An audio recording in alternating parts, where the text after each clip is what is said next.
Hello again, everyone. First Friday with Ambassador Terry and friends. And my special guest this month is a colleague and a friend from Scotland, Mike Stevenson. Welcome, my friend. I'm delighted to be here, Ambassador Terry, as always. Well, you and I have been talking lately, and it was very timely for us to have a chat and let people hear what we're talking about. There's a few things that are going right now in business that needs a larger voice, a little louder voice, and you and I pretty well have pretty good loud voices. So like, let's start out with there's we were talking just a little while ago about vision, and you had come up with some strong points. Let's start there and see where the conversation goes, my friend. Yeah, well, look, this applies to business, it applies to individuals, and it also applies in politics. Now, the reason I mentioned this specifically today is I heard the deputy chairman of a political party in Scotland answering the question, what is your vision?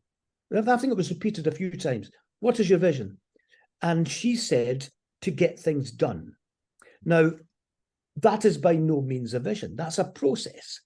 And I thought, how scary it is that we now have a political class that cannot articulate a vision. And of course, it happens in business as well. And, a vision is not just a mechanism. A vision is something that's bigger than ourselves. It's something that transcends the daily grind. And it's something that, people can, at its best, people can smell it, they can feel it, they can hear it, they can touch it. It's going to be something that people, move towards, people agree on, people share this possibility. And we don't have that just now. Great companies have done that. You think of Bill Gates, PC in every home and every office.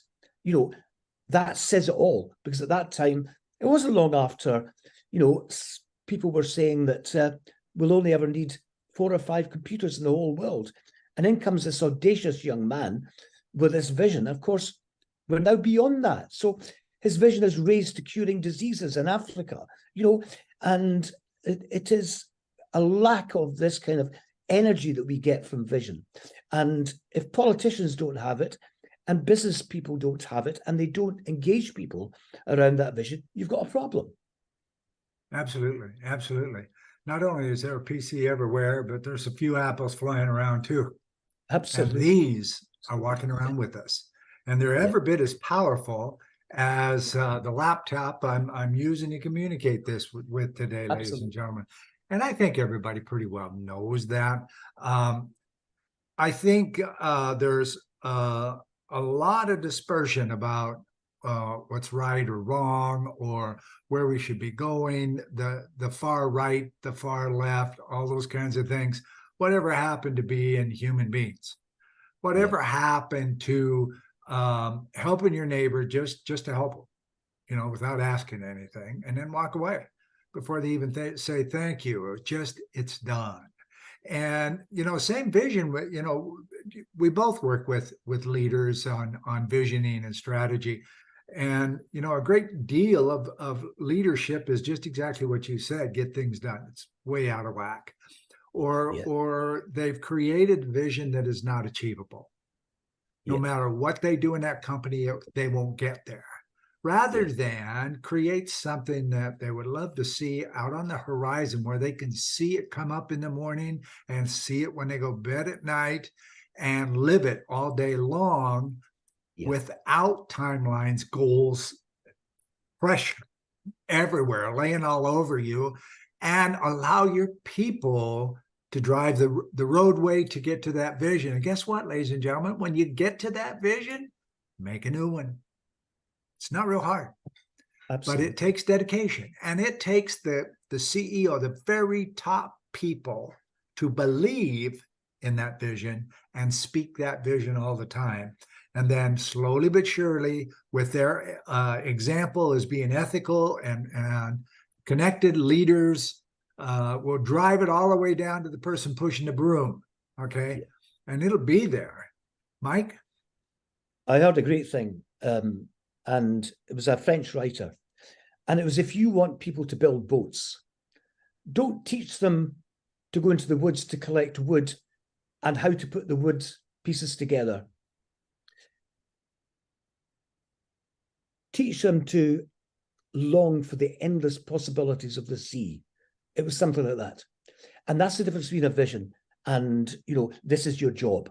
So that we have become obsessed with job descriptions, which can tie people in.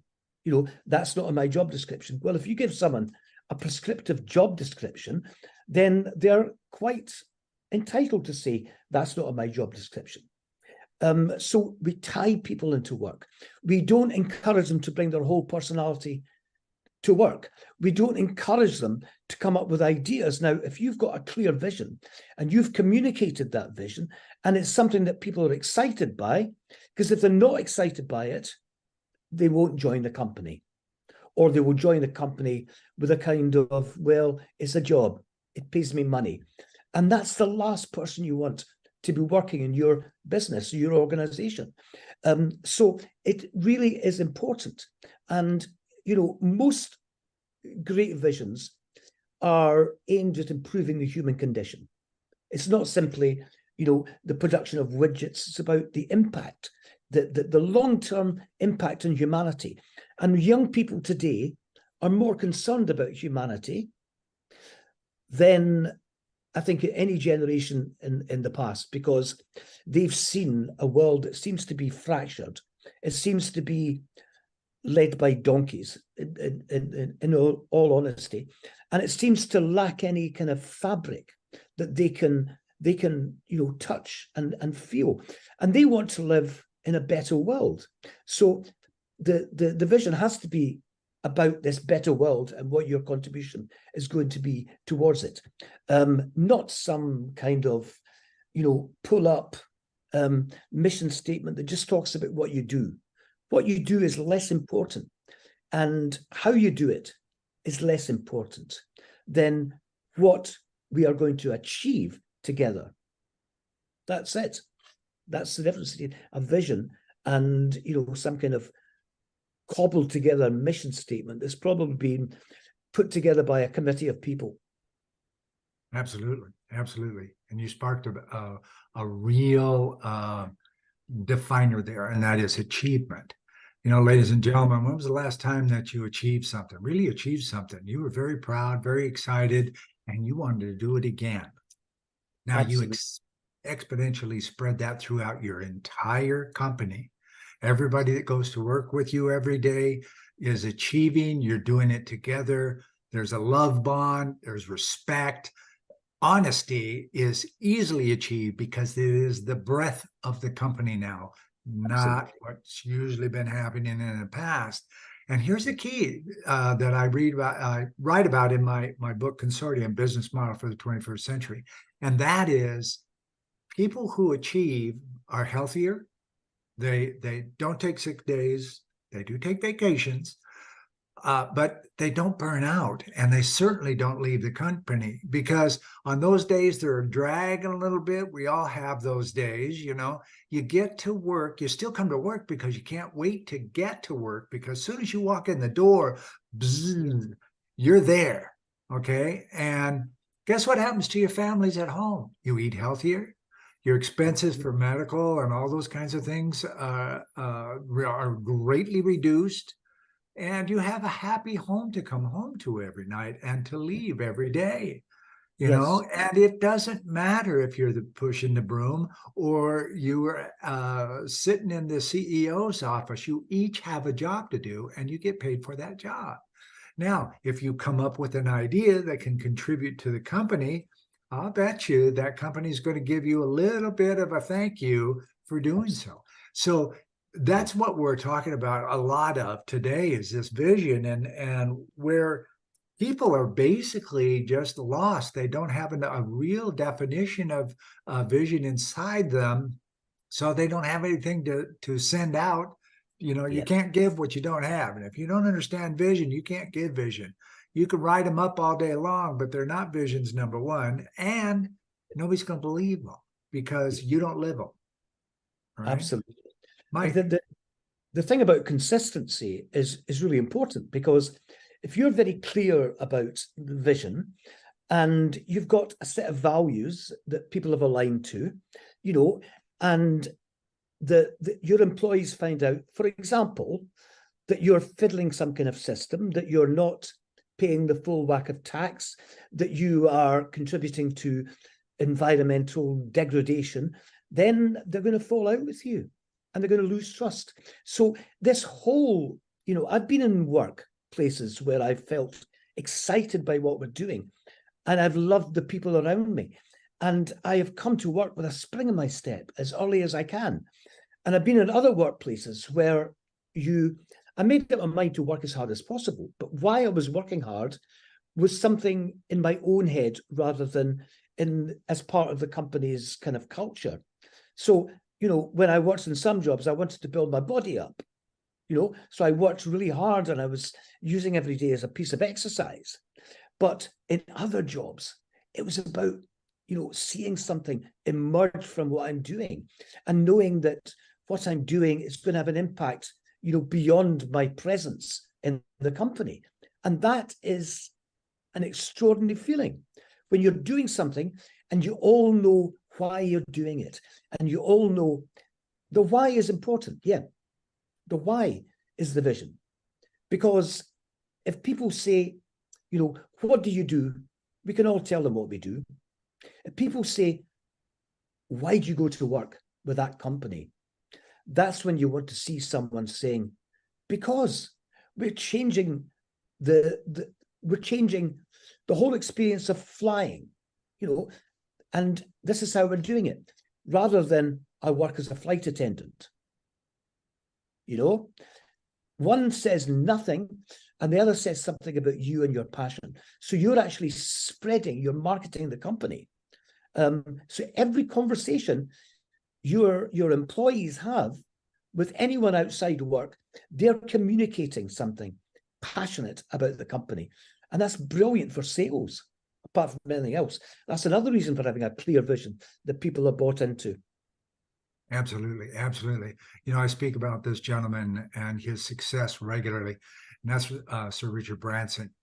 He believes, take care of your employees, they'll take care of your customers.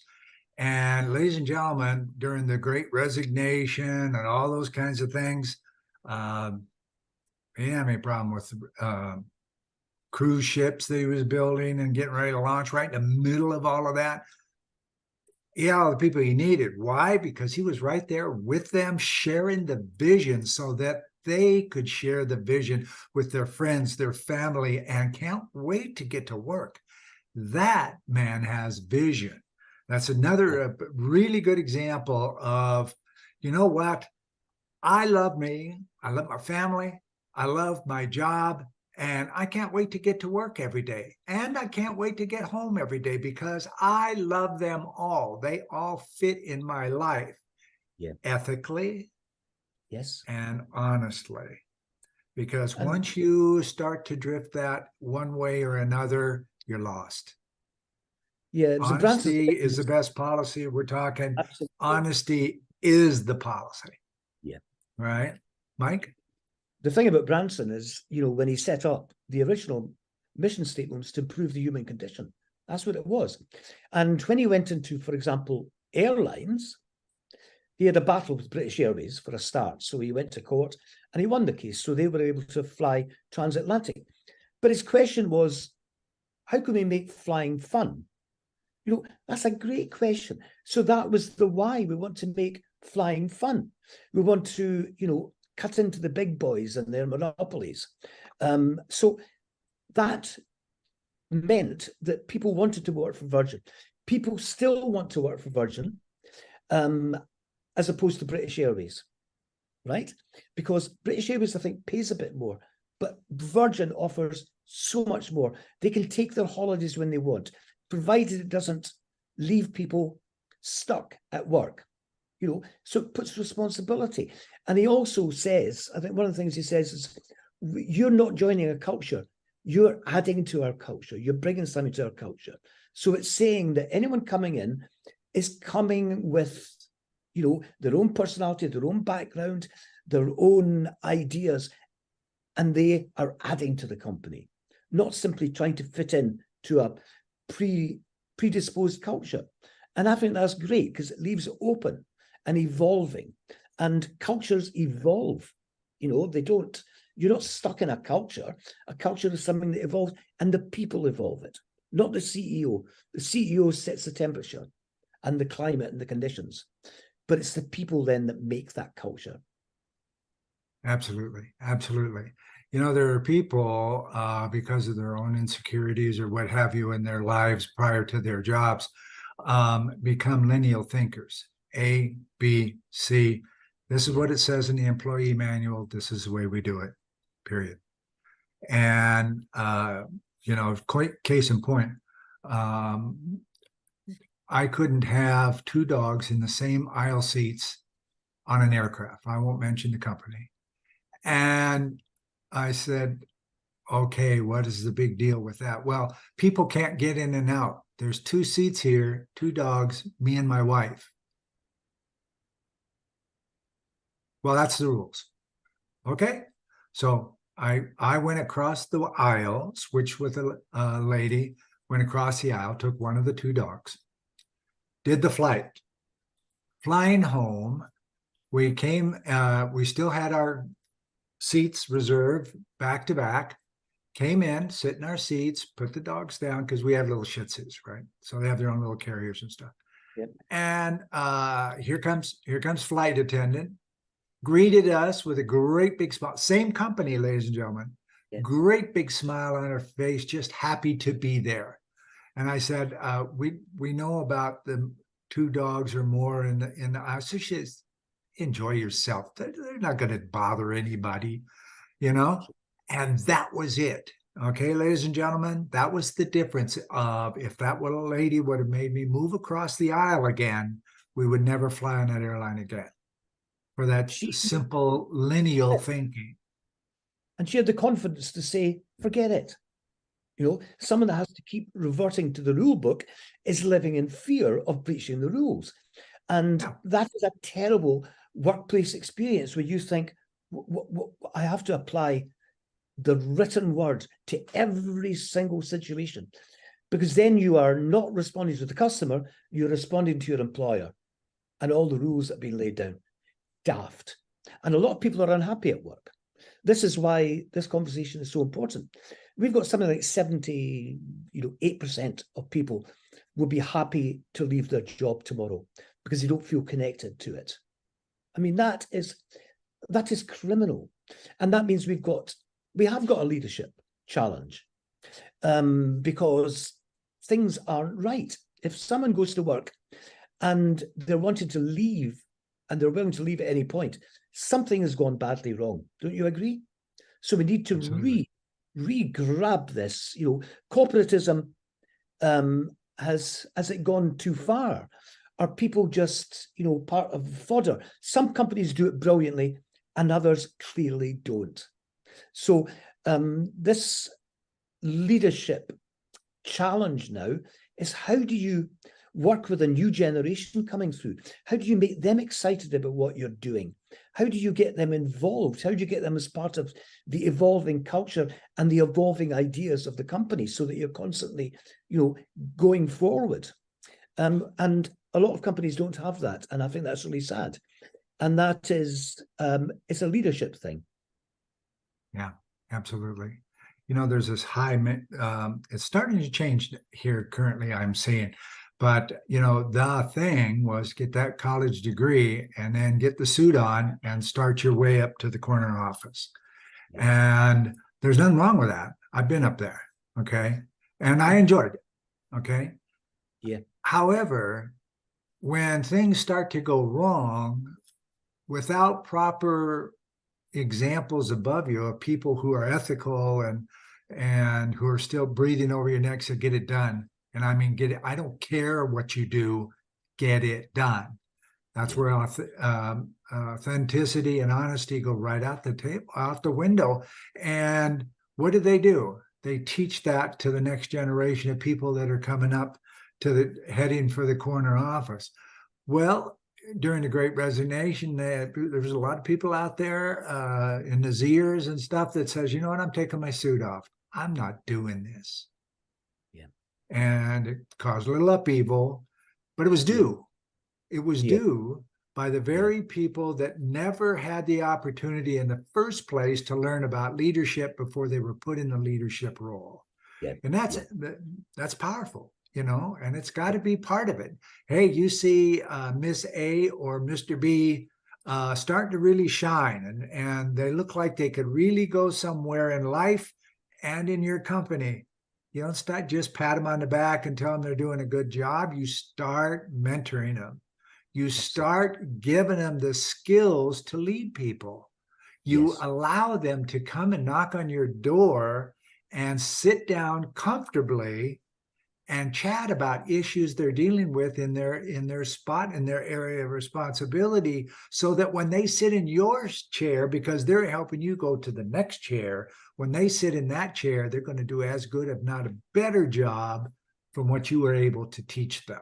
And that's just as powerful as anything else. Mike? I think when I got my first leadership position, given a leadership position rather than just taking leadership, I had this sudden notion that I did not want to be like any of the leaders that I'd had in my workplace, apart from one. And I mimicked this guy because he made me feel valued all the time. He communicated with me every day in a positive way. And that's what I took. I had the lowest absenteeism rate. And something else happened because we were doing this internal newspaper. It was a tabloid. And I said, why don't we send it to their home? Because when they open it up, they're involving their family in their workplace. Now, that was really important because men in particular are very bad. Say, how'd you get on at work today? Oh, it's all right. Men are not great communicators. So when the family sees their dad or their mum or their brother or sister at work and they see it in a newspaper, it makes such a difference because then the family becomes part of the workplace as well. They're sending someone out in the morning and saying, enjoy your work. They're not just saying goodbye. So there's great companies do that. They send out kind of rays of sunshine that penetrate the home and penetrate the community as well. So then you've got, a whole community supporting this company. And when you've got that, it's so powerful. During the COVID crisis here, we've got the National Health Service. Now, nurses are not particularly highly paid, and neither are many of the public servants who are doing the things during COVID. But their purpose was helping people.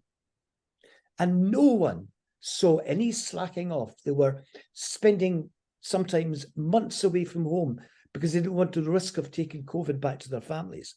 And they worked and they worked and they worked. Their vision was preset. The NHS is there to make people better. Absolutely. Absolutely. And it brought to the fore, 100 years ago, we had this massive flu outbreak that really crippled the world. More so then than it was now because there was no real standards of sanitation and everything else.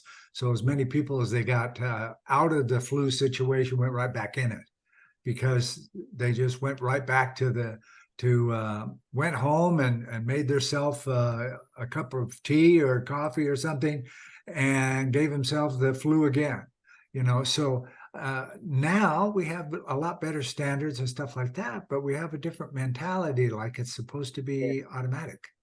Well, it's not. We're all human beings. There's only so many patients we can take care of at a time. There's only so many clients that you can grasp in front of you and really do the work that you've been blessed to do for each of them. There's more to it than that. We're going to wrap it up now. What a great conversation about vision and leadership here today, Mike. I'm glad that you were able to get on with me. I know you've been very busy. Thanks for doing so. I really appreciate you. Always a pleasure having these transatlantic conversations. Thank you, my friend. Transatlantic, that's for sure. And thank you.